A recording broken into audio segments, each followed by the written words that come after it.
Welcome to Truck Media. Today topic is getting into trucking. What's your take? What inspired you? And so forth. Today I'm talking to no other than the trucker, Miss Jody. How are you doing, Miss Jody? I'm good. How are you? I'm fine, thank you. Okay, I thank you for taking the time out to do this interview on Truck Media. Okay, so what inspired you to get into trucking? Childhood dream. I've always wanted to. Little kid sitting in the backseat of mom and daddy's car, hollering, I wanted a purple Peterbilt. Never got the purple Peterbilt. But that was from early childhood. No other truck drivers in my family. I'm the only one. Wow. That's great.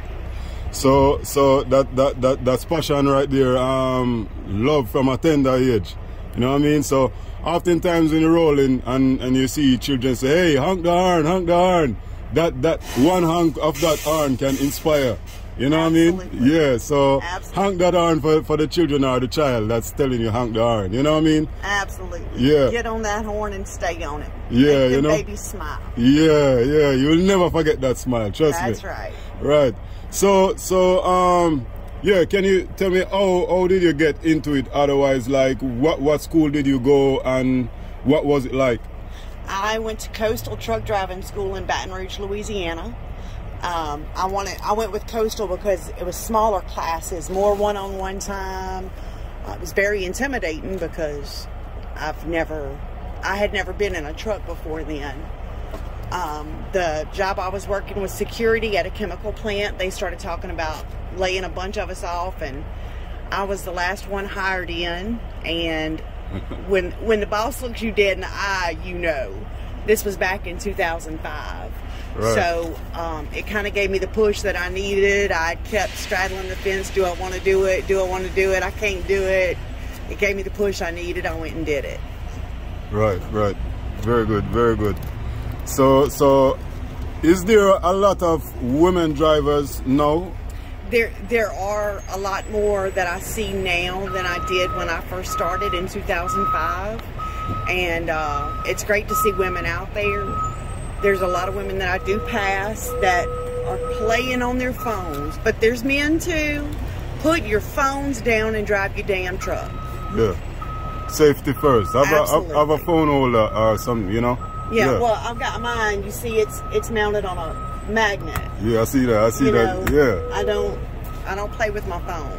Right. But I haul hazardous tankers, and you know, I'd make a big mess if I screwed up. Yeah, because that's explosive and all of that, you know. So, tankers has been the only truck.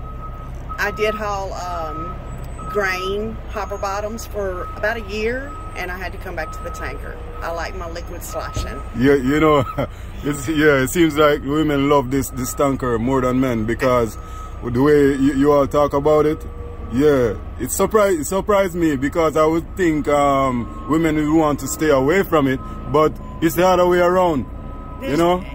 There's not as many women in the tanker business. There are a good bit, but I see more hauling for Walmart, Schneider, Werner, places like that. And I came into tanker because my father worked at a chemical plant, and chemicals is, you know, I never knew anything about chemicals, but I have a smoothbore tanker. I know where my load is. I respect it, because if you don't respect it, it's going to get you each and every time. Right. Tanker is easy to me.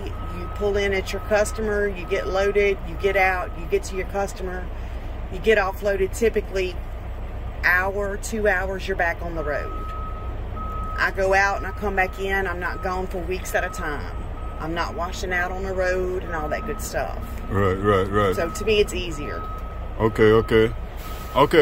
So what would you say to someone coming into trucking right now? You have to have common sense.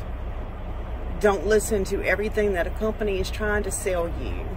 They're gonna make that old beat up car look real nice and shiny until you get in the door.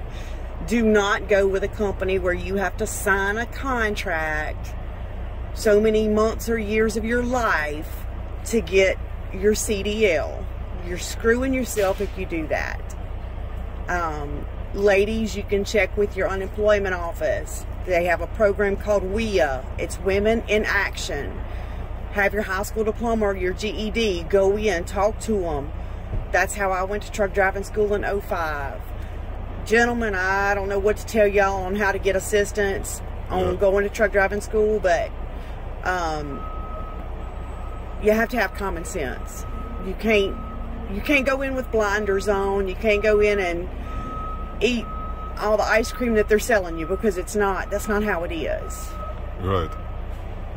So that's the raw reality right there. You know, not everything that glitter is gold. Exactly. You know. Exactly.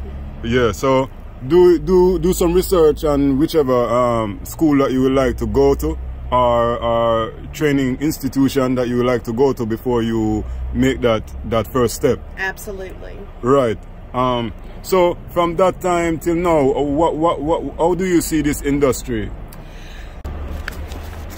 It's changed a lot. It used to be we looked out for each other out here, you know, and everybody had a CB radio in their truck, and they communicated back and forth to let each other know what was going on up ahead of them, and you know, now there's not near as much looking out for each other.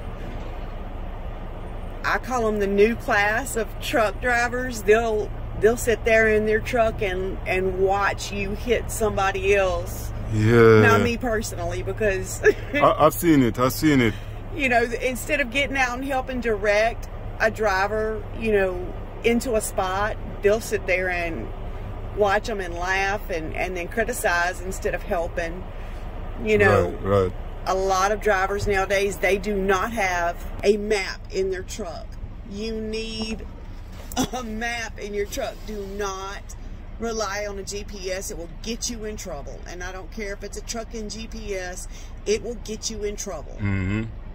That's just a couple of things that get under my skin. You know, you just got to be willing to help each other. Come out here, you know, you're new. Come out here. My grandmother used to tell me all the time, you learn a whole lot if you keep your mouth shut and your ears open. Listen to these older drivers. They might be sitting there shooting the breeze, you know, talking about, oh, this bad snowstorm I got into up north. Listen to them. They'll sit there and tell each other how they got out of it. You know, a lot of this is experience. You're not going to learn everything. You're not going to learn even a quarter of what you need to know in a truck driving school. You've got to be out here and you've got to experience it and build that knowledge. But you also need to be able to listen and learn from others. Yes. Yes, and there's not much of that going on. Everybody wants to, oh, I already know how to do this. When you stop learning, you need to hang your keys up and get out of the truck, because you're dangerous then. Yeah, that's I would say that's really rule number 2 after safety in trucking.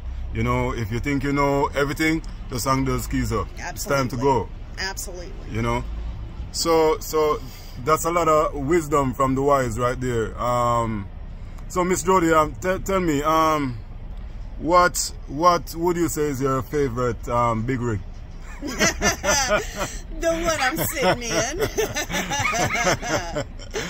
I have a 2021 Peterbuilt 389, and I guess through the years, the man that owns this truck has known me. I used to be his dispatcher for a little while. Whoa. He knows.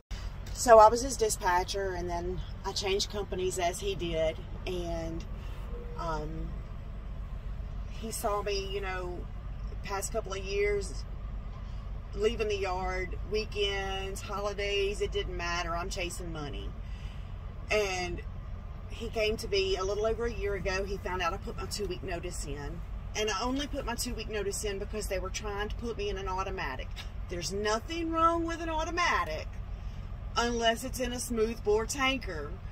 I don't feel safe because you have the liquid sloshing and you don't have control of it. Right. So I prefer a manual transmission. That is my preference. and I had made up my mind that I was going to go to another company that I could be in a manual transmission. That was the only reason I put my 2-week notice in. Oh, and I had a problem with one of my dispatchers, but anyway, so he found out I put my 2-week notice in, and he came to me and he said, you know, why did you put your 2 weeks in? And I told him, and he said, is that really the only reason? I said, yes. He said, well, Jody, if I go and buy you a brand new truck, will you come to work for me? I'm like, yeah, sure. Not ever in my wildest dreams thinking that this man was going to go buy me a brand new truck. But there she is. We picked her up, and he bought two. He bought this one. Yeah. And then he bought another one just like her, but it's like a dark, dark, dark gray. Almost black. She looks black. And we went and picked him up in Sealy, Texas on September the 8th of 2020. 2020, I think. Yeah, because I just made a year in this one. Okay. And whenever I drove off the Peterbuilt lot in Sealy, Texas, she had 12 miles on her, and I'm over 160,000 now. And I'm home every week. I've had 3 weeks off in the past year for weather-related crud, the hurricane, the freeze, and something else. But, you know, to me, I don't run all that hard, but the mileage tells the story. So. Okay.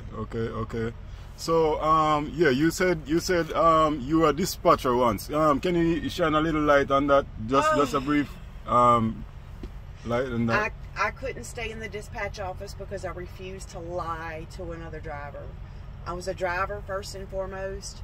I went into the dispatch office because my daughter was pregnant and I wanted to be home when my grandchild was born. And it just, at that point, it made sense for me to go into dispatch instead of going and looking for another job. And you're expected to lie to your drivers to get your loads covered, and that's just not me. I'm brutally honest. I can't lie to somebody, you know, but I'm also not going to show favoritism, because favoritism was shown to other drivers, and you know, here I am, a girl, and oh, she's not going to be able to do this. I'm not going to give her this long run. I'm going to give it to one of my buddies. And I wasn't going to show favoritism. I wasn't going to lie. So dispatch lasted about 3 months, and I got back in the truck. All right. But it's great that you got that taste of the dispatch. You know what I mean? So that give you what would you call it now? A whole you get to see a wider it from perspective. The other side, yeah, right. You're right. You get to see it from the office view, but you also learn their little tricks of the trade, of the lies and the deceit and the, oh, well, if you'll do this for me, I'll hook you up when you get back on another run. Well, you know, that memory seems to get real short, and they forget about that little hookup. You know, so don't believe everything you're told, and only half of what you're seeing. Right. Yeah. What would you say? What's your take on this driver shortage that they are saying? There is no driver shortage. You can tell me there's a driver shortage when I can pull into any truck stop any time of the day or night and have no problem getting a truck parking spot. There is no truck driver shortage. That is BS. It ain't right. So why do you think it's being promoted as much? Okay. Your president, and for some reason, you know, anybody with a brain, if you really look at it seriously, and this is not trying to be political in any way, shape, or form. Right. Look at, it's not just the California ports. It's ports all the way around the nation. They are backed up. It's not just California, and it damn sure is not a driver shortage. If you'll think about it, your lovely vice president said months ago, go ahead and buy Christmas presents now, because there's going to be a shortage come Christmas. Yeah. Look at all the ports that are locked down. They're not allowing anything in. Think about it. Yeah. That's what I'm saying. Okay. No, go ahead. You know, I really honestly think if people would have voted on their values, their morals, the issues, Biden would have never been elected. they voted against Trump because they didn't like him because he's very crass, he's very rude, he's in your face and says things people don't like. But in my opinion, he was trying to turn this country around and get us back to where we needed to be. You know, think about the fuel costs. Do you see how freaking high these fuel costs are? Yeah, fuel is very much ridiculous right now. It was not like this when Trump was in office. No, it wasn't like this. Yeah, that's fair enough. It wasn't like this. We wasn't hurting at all. We were doing good. You know, and for those of us that have to buy our own fuel, it freaking hurts. Yeah. Now, this is in Harrisonburg, Virginia. A little while ago today, I stopped at the Liberty truck stop, which is Harrisonburg truck stop of Harrisonburg, Virginia. I got fuel for $3.49 a gallon, and I got diff for $2.75 a gallon. In either direction, north or south, Love's truck stop was and Love's is one of the cheaper truck stops that companies want you to fuel at because they get a discount per gallon. The Love's truck stops were all over $4 a gallon for a gallon of fuel. Now, 51 cents might not sound like a whole lot, but when you're putting 120, 200 gallons every time you fuel, that's a lot of dead gum money. Yeah, yeah, definitely. That's a lot of money. Definitely. And your DEF is going up too. You know, DEF is typically at Love's. DEF is, I think it's been running what, $3.50 a gallon? Okay. I'm glad you touched on the fuel really, because as owner operators, yeah, $3.49. And that's in Marston, Missouri. This is Tumsuba, Mississippi, out in the middle of nowhere. $3.58 a gallon. Wow. And the fuel was $3.58 a gallon, and that was on November the 1st. Yeah. So you know, it's highway robbery, is what it is. Yeah, yeah. I think they're abusing the truckers out here because especially these mega fuel stations like Love's and Pilots and TA, they are the one that they get the most support, and they are the one that they're hogging in this fuel crisis time, you know. And they have no, they say how much they love the truckers, but I really don't think they love the truckers by what they provide for truckers to eat and the fuel. I cook in my truck every night. That's very good. I do the same. I cook too. Yes. Right? I have the Instapot Vortex Plus. It's like a little oven. You can do 7 different functions in it. I do not eat at truck stops. There's no variety. It's disgusting. It's nasty. And if you don't get out of your truck and walk or do some kind of exercise, your ass is going to get big eating that crap. Right, right. Tonight, in just a few minutes, I'm going to go over there and make me some vegetables and a ribeye steak. I eat good out here on the road, but I've brought the food with me. I cook it every night, and whatever I have left over, that's what I'll have for lunch tomorrow. And that's good, Pan. In this economical time, also you're putting back the money in your pocket, because once you cook, you can always go back in that meal. You know, so you eat all 3 times from that one meal. You know, so that's great right there, and very smart. You know, so that's a lot of information you give us today. It's very eye-opening, you know, especially for people that's coming into trucking right now. And I respect your straightforwardness. You know, yeah, we keep it real right here. We don't go around the corners. We keep it 100. You know? And that's the way it should be, because in this industry you're not going to get that very often.